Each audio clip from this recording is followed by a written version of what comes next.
Omni-Man in Mortal Kombat! Rah! My computer cannot run Mortal Kombat 1, but it can run Gear. Strive. It's a 2D fighting game. It's got like a really cool animation. It blends the 24 frames of anime, but it still runs on high FPS like a video game. It's really cool. But that's not even the coolest thing. I can tell you all about the unique gameplay mechanics, such as the dust attacks and like the rolling cancels and all the funny looking bars you see all over the damn screen. But I've convinced a lot of various people to play this game with me recently, and I tell them the same thing every single time, like a goddamn Oblivion NPC. Here's what I tell them. I tell them, you can play as a black samurai with a gigantic sword who also happens to be a vampire and is like 1,000 years old. That usually seals the deal.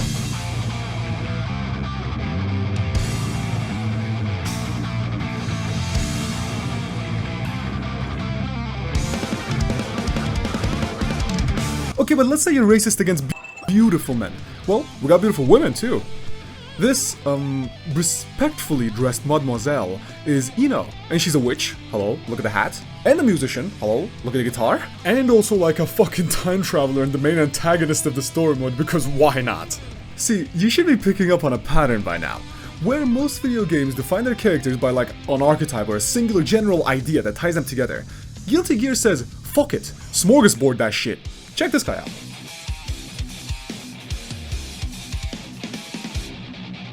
Slenderman's lost cousin, Blenderman. Wait, no, this guy is called Faust. And I mean, if you're named after one of the most popular tragedies of all time, you know you're gonna come out all sorts of fucked. And this guy doesn't disappoint. He used to be a doctor who went insane. Well, I guess he's still a doctor, but he went insane after losing a patient. And in the previous game, he was all professional and shit, right? He was wearing a suit and he was all cool and charismatic. And now he can't even form a proper sentence. Interpret that as you will, because the game's not gonna tell you shit, that's for damn sure. Also, he can canonically manipulate the fabric of time because Guilty Gear, baby. Now, I gotta admit, although the lore is extremely deep, when looking only at a surface level design, not all characters are as hodgepodgey as the rest. Some of them do follow just a single archetype. For example, we got Kai Kisk, who's the most generic anime guy in the entire roster. Chip is just here for the Sasuke fans. No one gives a shit about Anji. This bloke is just British, this bloke is just German, and this bloke is not even a bloke, let me tell you. But amidst the horde of blokes, shines one character so perfect, he brings shame to the rest of the roster. His name is BK. It took me 10 years to find the answer something. I forgot about it in 2 seconds. That's about it! Gunslinging, Broken Messiah, Restorer of Humanity, or simply Happy Chaos is, Lord, forgive me for what I'm about to say, God! Sorry, Christianity, move over, because God is not an old bearded man. Instead, he's every single teenage year-old's dream boy, and mine. This dude can do whatever he wants, and not just to me, like in general, you know what I mean? And being all powerful, he now lives only to entertain himself and treats everything that's going on like his own little TV show that he gets to watch unfold. My man is literally only in it for the drama. And the omelet, I guess, I didn't really get that part. But beyond his masterful lore and visual design, his gameplay is also extremely unique, in that he uses a gun. Okay, now hold your horses, Aaron Black mains, alright? Drop your mics, Alpha Valentine lovers. Let me finish, alright? Happy Chaos uses a gun that he can fire at any time. And I mean any time. Listen to my accentuation of the word any time, even during an attack animation.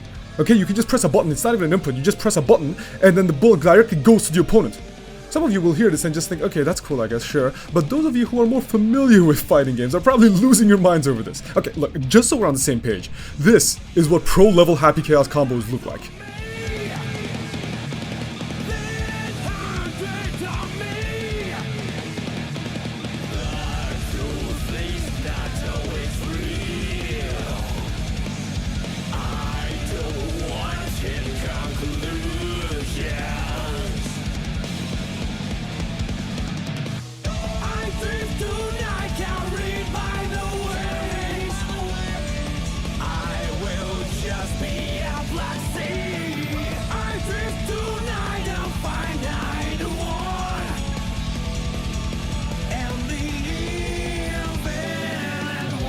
I like to think that Happy Chaos has purposefully made one of the most frustrating characters to play against just because he would want to create as much drama as possible.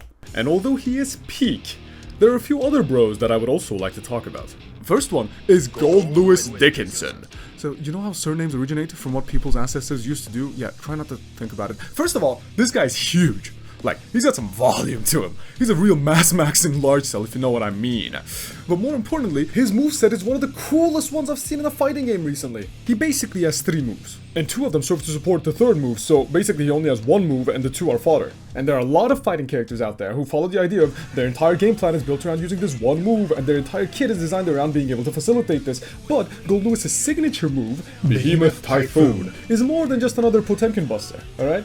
This 1 move is actually 8 different moves, 16 if you account for the fact that all of them can also be used in the air. So this is how it works. Big Lewis swings his coffin. That's the move, yeah, that's it. But, depending on which way you input the directions, the swing changes and gains different properties. There's the fast startup swing, the combo starter swing, the anti-air swing, the guard breaking swing, and this Behemoth Typhoon, Goldlewis Dickinson uses his massive coffin to crush your balls. And learning all the different variations and their situational uses is the most important factor in mastering this size king. Then we've got Asuka R. #Kreutz. This guy is just Hero from Super Smash Bros. Ultimate, that's all there is to him. There's also Elfeld Valentine for people who like doing combos but hate the part of learning the combos. Baiken has a built-in balancing mechanic that makes it so your opponent cannot focus on the game, and I can fix Abba, I swear, just give me 1 day with her, I swear.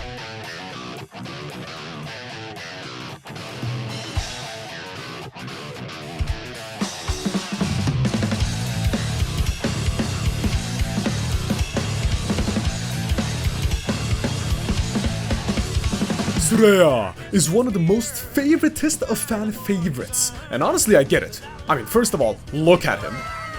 Then second of all, look at how he fights. And then look at how much he loves his wife. Oh my god, this man is so happy.